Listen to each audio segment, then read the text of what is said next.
گر بمیرم در غریبی تاجیکستانم برید، با دعای خیر و با آیات قرآنم برید.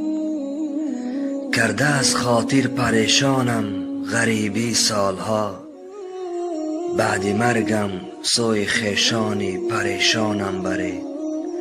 من برای رزق پاک و پاره نان آمدم، سوی اهل خاندان با پاره نانم برید.